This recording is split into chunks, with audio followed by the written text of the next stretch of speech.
Você foi criado para adorar.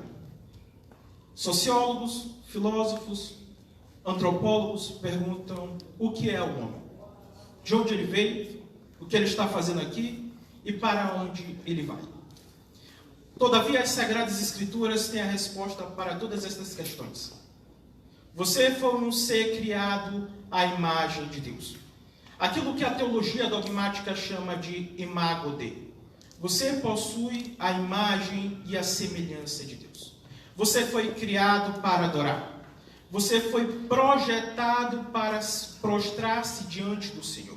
Você está aqui para adorar. Todo ser que respira, louve ao Senhor. E você tornará ao Senhor com o único propósito de adorá-lo. Você, portanto, foi criado, planejado para ser um ser adorador. Portanto, nós devemos nos prostrar diante de Deus em gratidão, em louvor ao nosso único Deus, Salvador e Criador de todas as coisas, porque Ele é digno de receber honra, glória, porque foste morto, mas ao terceiro dia ressuscitou e compraste com seu sangue para Deus, homens de toda tribo, língua, povo e nação, e para o nosso Deus fizestes reis e sacerdotes. Portanto, você que está nos assistindo, lembre-se disso. O Senhor te criou para adorar. E nós estamos aqui esta noite para adorar ao Senhor. Eu gostaria de compartilhar uma palavra de esperança num tempo de crise, no momento em que o mundo arde em chamas, mas o Evangelho de Cristo Jesus apresenta-se como a esperança do mundo perdido. Em Apocalipse, capítulo de número 21, versículos 1 ao 8, diz: Vi novo céu, vi nova terra, pois o primeiro céu e a primeira terra passaram e o mar já não existe. Vi também a cidade santa, a nova Jerusalém, que descia do céu da parte de Deus, ataviada como noiva, adornada para o seu esposo. Então ouvi grande voz vinda do trono, dizendo: Eis o tabernáculo de Deus com os homens. Deus habitará com eles, e eles serão povos de Deus. E Deus mesmo estará com eles. Eles enxugará dos olhos toda lágrima, e a morte já não existirá. Eles enxugará, já não haverá luto, nem pranto, nem dor, porque as primeiras coisas se passaram. E aquele que está sentado no trono disse: Eis que faço nova todas as coisas. E acrescentou: Escreve, porque estas palavras são fiéis e verdadeiras. E disse-me ainda: Tudo está escrito, ou tudo está feito. Eu sou o Alfa e o Ômega, o princípio e o fim. Eu, a quem tem sede, darei de graça da fonte da água da vida.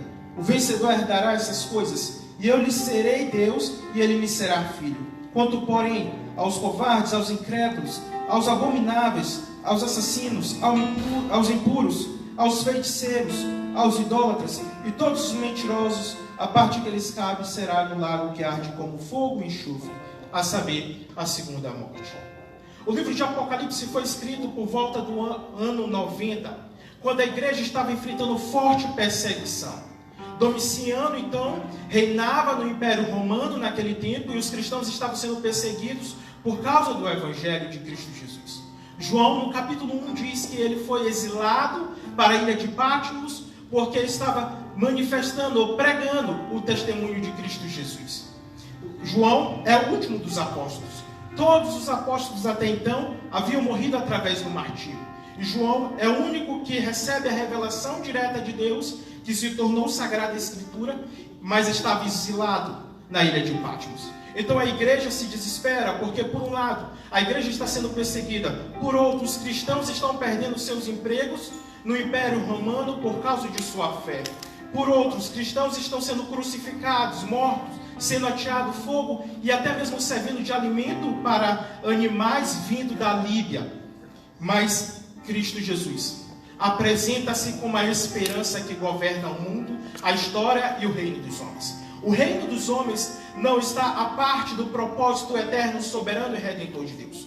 O reino dos homens não está à parte dos desígnios de Deus. Muito pelo contrário, o reino dos homens, a história do homem, a história do mundo, a história de toda a humanidade repousa nas mãos do nosso Criador dos céus e da terra. Ele governa, Ele controla a história. Portanto, quando a igreja se apresenta em caos, em densas trevas espirituais, e muitas vezes perseguida, Cristo Jesus dá uma revelação de quem Ele é. Ele é o alfa, Ele é o ômega, Ele é o princípio, Ele é o fim. Ele é aquele que era, aquele que é, aquele que há de vir. Ele é o Deus poderoso, aquele que se assenta no trono da sua majestade, aquele que tem o poder de abrir o livro e desatar os 7 selos. Ele é aquele cordeiro que estava morto, mas ao terceiro dia ressuscitou. E agora Ele tem a chave do inferno e da morte. Cristo Jesus é Rei dos reis e Senhor dos senhores, para a glória de Deus Pai. Portanto, no período de caos, no período em que o mundo arde em chamas, no período em que o mundo está sombrio, no período em que o mundo parece não haver esperança, Cristo Jesus se apresenta como aquele que era e aquele que há de vir, aquele que governa a história do reino dos homens. Portanto, o Apocalipse não é um livro sobre apenas o fim do mundo, mas é o fim que irá prosperar de acordo com o propósito eterno e soberano de Deus. Um fim para o qual o próprio Deus designou. Muitas vezes nós pensamos que Deus está à parte dos nossos sofrimentos. Muitas vezes nós pensamos que Deus está à parte do caos da sociedade da era presente. Mas Deus não está à parte. Ele está intervindo no reino dos homens. Ele está governando o reino dos homens. Ele está controlando a história do reino dos homens. Portanto, o Apocalipse é demonstrado aqui como um Deus que consumará sua obra eterna, redentora, salvífica para o louvor da sua glória. Apocalipse é demonstrado aqui como a esperança de que tudo irá ficar bem no final das contas. João agora vê a nova cidade, a nova Jerusalém que desce dos céus. Ele faz um contraponto da nova criação com a velha criação. Enquanto a velha criação, a tristeza, a morte, a luto, a nova criação não haverá mais choro, não haverá mais pranto, não haverá mais dor, porque já as primeiras coisas se passaram. Então João diz assim: e vi novo céu e vi nova terra. Existem 2 palavras gregas para novo. A primeira é neos e a outra é kainos. Paulo usa essa segunda palavra. Em 2 Coríntios capítulo 5, versículo 17, Paulo diz: aquele que está em Cristo, nova criatura é. Literalmente a expressão grega é: aquele que está em Cristo, nova criação é. Já e o ainda não se manifestam aqui em Apocalipse. A nova criação já está presente na morte e na ressurreição de Cristo Jesus. Aqueles que acreditam nele como Senhor e Salvador de todas as coisas, passam-se agora uma nova criação na era presente. Portanto, nós podemos observar aqui que Deus não destruiu o homem quando caiu em pecado. Muito pelo contrário. Dessa massa corrompida, Deus restaurou o homem à imagem, à semelhança de Deus. Ele poderia muito bem pôr o final da história ali mesmo em Gênesis capítulo 3. No entanto, Deus faz uma promessa de que haveria de restaurar a humanidade caída e a humanidade perdida. Portanto, quando João prega essa palavra aqui, ele não está dizendo que Deus vai aniquilar a terra. Muito pelo contrário. Ele irá restaurar, porque os céus proclamam a glória de Deus. E tudo aquilo que foi criado para proclamar a glória de Deus, irá cumprir o seu propósito eterno final, de glorificar a Deus, de magnificar ao Senhor. Então ele irá restaurar a criação. Muitas vezes nós pensamos que o sacrifício de Cristo Jesus foi apenas para salvar pecadores. Não somente isso. O sacrifício de Cristo Jesus tem uma extensão imensurável, de forma que nós não podemos descrevê-la plenamente. O sacrifício de Cristo Jesus é para restaurar o homem, mas é para restaurar os céus e a terra também.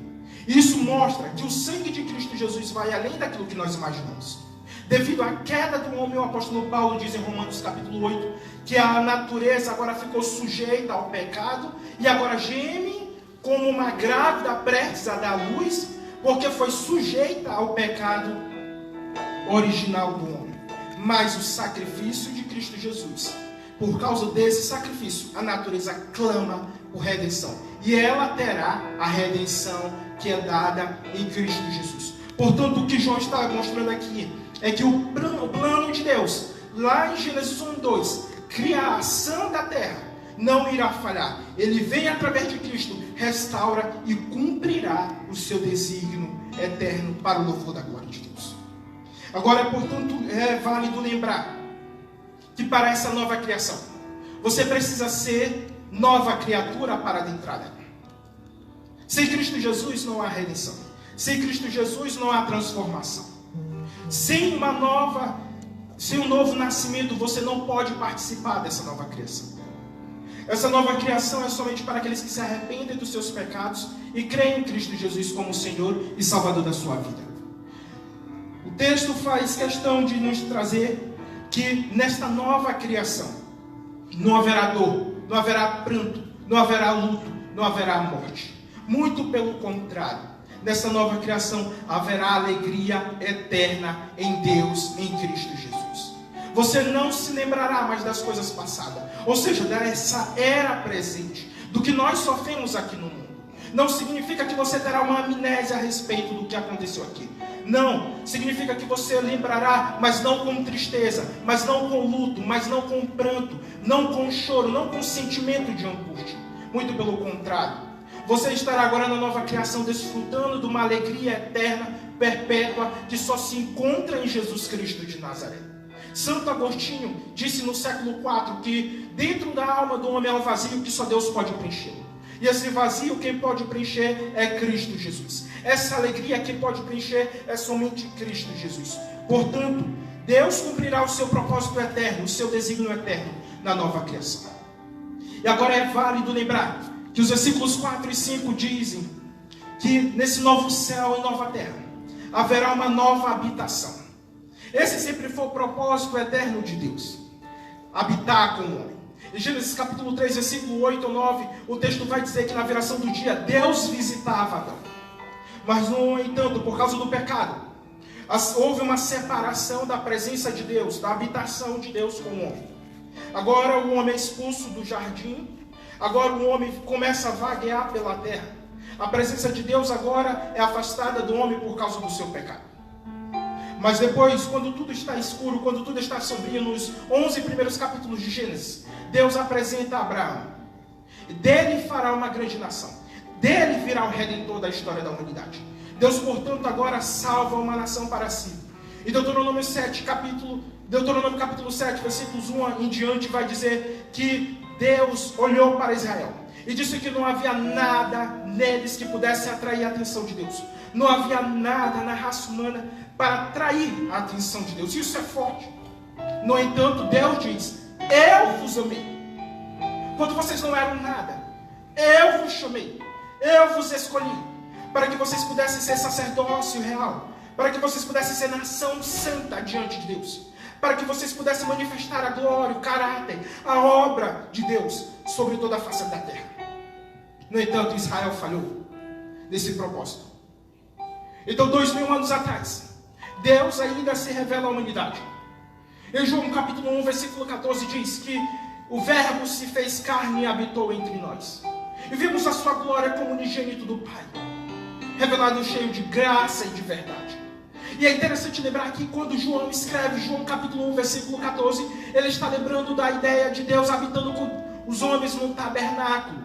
Mas que Israel falhou nessa questão também, em se relacionar com Deus e mostrar o propósito eterno e soberano de Deus para todas as nações. No entanto, Deus agora enviou o seu Filho à terra. E o verbo habitar, o verbo grego habitar é forte, porque literalmente pode ser traduzido como Deus armou a sua tenda entre os homens. Deus se tornou manifesto entre os homens. Deus começou a passear na história dos homens na face da terra. É como um escritor que escreve um livro e de repente entra na história do livro. Deus fez isso com a humanidade. No entanto, aquele ser revelado em graça, em glória, em verdade, foi rejeitado pelos homens. As Sagradas Escrituras dirão que os homens amaram mais as trevas do que a luz. Amaram mais os seus pecados do que o próprio Cristo encarnado. O próprio Deus manifesto entre os homens. Todavia, todos aqueles que acreditaram em Cristo Jesus como Senhor e Salvador de suas vidas, tornaram-se agora filhos de Deus. E agora esses filhos de Deus, pelo sangue de Cristo Jesus, é chamado de igreja, o corpo de Cristo, o povo de Deus, a pedra viva, como diz o apóstolo Pedro, para manifestar o caráter soberano de Deus sobre toda a criação. O eterno propósito de Deus não irá falhar. Entenda isso. Deus é soberano sobre o curso da história. Deus agora toma a igreja para si, por meio do sacrifício de Cristo Jesus, e faz dela a sua habitação. O apóstolo Paulo diz no capítulo 6 de 1 Coríntios, que agora a igreja é templo, morada, santuário de Deus. O Espírito de Deus habita em nós. O Espírito de Deus habita em sua igreja. No entanto, muitas vezes nós falhamos em se relacionar com a Santíssima Trindade, com o Pai, com o Filho e com o Espírito, nessa relação gloriosa trinitariana. Todavia, o propósito eterno, soberano de Deus não irá falhar. Portanto, no capítulo 4, versículo 21, capítulo 21, versículo 4, 5 e 6 de Apocalipse vai demonstrar que Deus agora vai fazer o seu tabernáculo habitar com os homens.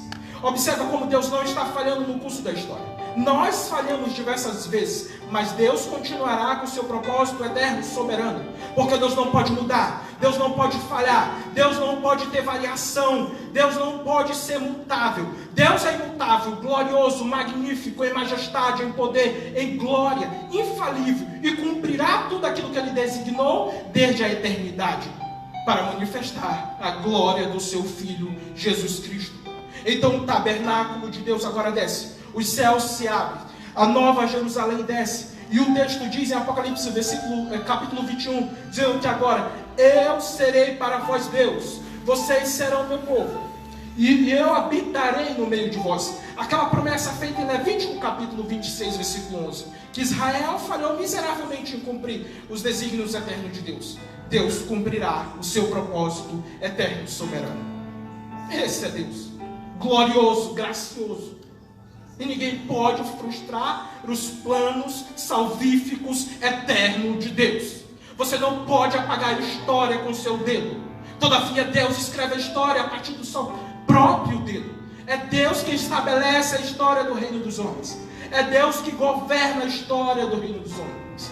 Se você compreender isso, você compreenderá que essa pandemia não pode frustrar os planos eternos, redentores de Deus. Mas Ele vai cumprir a sua nova criação. Ele irá cumprir as suas promessas. E somente uma nova criatura poderá habitar nos novos céus e na nova terra. Até Isaías teve. Quando a história de Israel ia declínio abaixo, porque o grande rei Uzias, magnífico em poder, magnífico em obras, magnífico em tudo quanto nós podemos imaginar como um homem, chega a ser comparado a Salomão em tanta glória, morreu, e a história de Israel parece que vai ter um fim desastroso. Isaías tem uma visão de quem se assenta na história. O rei humano morre, mas o rei eterno permanece, vive para sempre. O rei humano é conduzido pelo Deus. O rei humano tem início, tem meio e tem fim. Mas o reino eterno não. O rei eterno permanece reinando soberanamente. Então Isaías vai dizer: eu vi o que se assenta no trono. É alto e sublime. E a sua glória é tal qual as abas, o templo não pode conter. O limiar balança pela majestade de Deus. Então quando João diz agora em Apocalipse capítulo 21, aquele que está sentado no trono é quem está dizendo, João está demonstrando, é o Deus eterno, soberano, que não pode ser frustrado. Ele cumprirá os seus desígnios eternos e soberanos. E aí João diz no capítulo 21 de Apocalipse: escreve, João, escreve estas palavras, porque elas são fiéis e elas são verdadeiras. O que João está demonstrando aqui é o caráter de Deus. Deus não deve ter obrigação nenhuma de dizer algo e de reforçar que vai cumprir. A sua palavra basta, é autoridade absoluta. Mas ele faz questão de dizer: escreve, João, porque essas palavras são fiéis. Escreve porque estas palavras são verdadeiras. Em Jeremias capítulo 1, versículo 11 diz que ele vela pela sua palavra a fim de fazê-la cumprir. Isaías capítulo 55 diz que a sua palavra, a palavra que sai de sua boca, não voltará vazia sem fazer antes o que lhe apraz. Em Josué capítulo 24, em 1 Reis capítulo 8, os escritores dizem: nenhuma de suas promessas até hoje caiu por terra. E não é agora que as promessas de Deus irão falhar. Muito pelo contrário, as promessas de Deus são infalíveis, porque repousa no Deus que não pode negar a si mesmo, Repousa no Deus que quando fala tem que cumprir. Repousa no Deus que é o Deus da verdade. Repousa no Deus que aquilo que João diz é o amém, a fiel testemunha, o primogênito dentre os mortos. Este é o Deus que nós servimos, o Deus glorioso que não irá falhar, que irá cumprir tudo aquilo que prometeu aos seus servos. Escreve isto, João, a fim de consolar os meus servos num período de uma crise. Escreve isto, João, para consolar os meus servos em meio às tribulações e provações que têm enfrentado. Essas palavras, irmãos, não irão falhar. A nova criação irá ser feita para nós. É para nós a nova criatura em Cristo Jesus. E diz mais, a partir do versículo 6 e 8. Se você tem sede ou anseio por esta nova criação, se você tem sede por Cristo Jesus, ele diz: venha e beba da água da vida. Isso se assemelha muito àquilo que foi feito na festa dos tabernáculos, quando o povo comemorava a libertação de Israel, em que Deus havia dado uma provisão a eles durante o período da peregrinação. Em João capítulo 7, uma pedra era colocada e a água era derramada, para se lembrar que havia Deus dado água da rocha para eles, que havia Deus provido tudo quanto necessitava a eles. Agora João está dizendo: esta rocha é Cristo Jesus, esta água é o Espírito de Deus. Se você tem sede, venha e beba do Espírito de Deus. Aquilo que Santo Agostinho havia falado no século IV, do vazio que há na alma do homem que só Deus pode preencher, Jesus está dizendo: sou eu. Venha e beba desta água, venha e beba e participe desta nova criação. Aí João vai demonstrar, somente essas pessoas que têm sede, somente essas pessoas que anseiam, somente essas pessoas que se vêm diante do Senhor, poderão, portanto, herdar tudo aquilo que o Senhor está prometendo. Essa palavra grega usada por João em Apocalipse 21, versículo 6 e 7, é para demonstrar uma herança que Deus havia prometido a Israel, a herança de Canaã. Ora, se Deus havia prometido uma herança terrena e cumpriu a sua promessa aos homens, mesmo que eles falharam em cumprir ou tomar a terra plenamente, quanto mais uma promessa de novos céus e de nova terra. O que Deus está prometendo aqui, entenda, não é somente vida eterna. O que Deus está prometendo aqui é qualidade de vida eterna, é vida em abundância. É isso que o Senhor está prometendo aqui. Entenda isso, você que está nos assistindo. Essa nova criação é descrita aqui por João para dar esperança em tempos sombrios. Nós vivemos um período onde muitas pessoas estão morrendo, onde muitas pessoas estão sendo infectadas, onde muitas pessoas estão perdendo seus empregos. Pais de família estão angustiados sem saber como vão sustentar a sua família, os seus filhos. Muitos estão se suicidando por causa dessa pandemia. A economia está em colapso.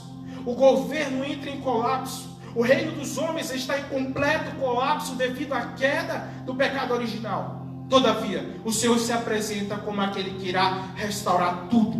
O apóstolo Pedro diz em sua segunda carta, no capítulo 3, versículo 7, dizendo que eis que faço novos céus e nova terra, onde haverá justiça, onde haverá igualdade plenamente, onde haverá equidade. E o salmista dirá: é como se os céus e a terra se beijassem. É como se a justiça de Deus e o amor benevolente de Deus se manifestasse agora na humanidade. Portanto, em Jesus Cristo, nosso Senhor e Salvador. E aqui João está dizendo: se você quer entrar ou fazer parte dessa nova criação, ou tomar posse dessa nova criação, é necessário arrependimento. Você não poderá entrar de qualquer forma. O versículo 8 deixa isso claro. Você não poderá entrar de qualquer forma nesta criação. Para entrar nos céus de glória, é necessário arrependimento. É necessário a fé em Cristo Jesus. Arrependimento implica em mudança de mente, implica em mudança de comportamento ou de ação, implica em mudança de sentimento ou de emoções. E João está dizendo: você precisa mudar todo o rumo da sua história. E isso só é possível em Cristo Jesus. Você precisa ver o quão glorioso e quão salvador é Cristo Jesus. Você precisa sentir as mazelas de sua iniquidade e reconhecer que é incapaz de salvar-se a si mesmo. Todavia, Cristo Jesus tem o poder suficiente de salvar. E em Cristo Jesus, nós podemos ser salvos, resgatados de nossos pecados.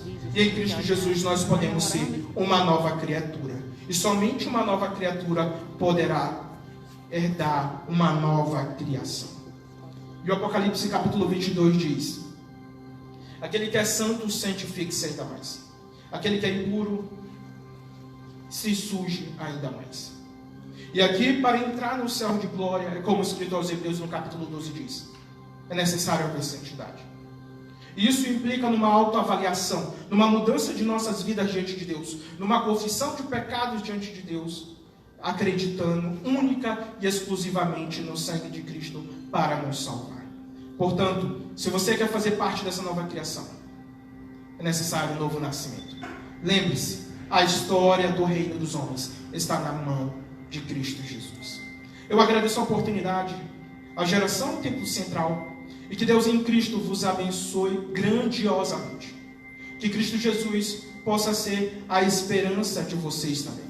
Agarre-se nela, porque só existe uma. Que Deus em Cristo vos abençoe. Amém.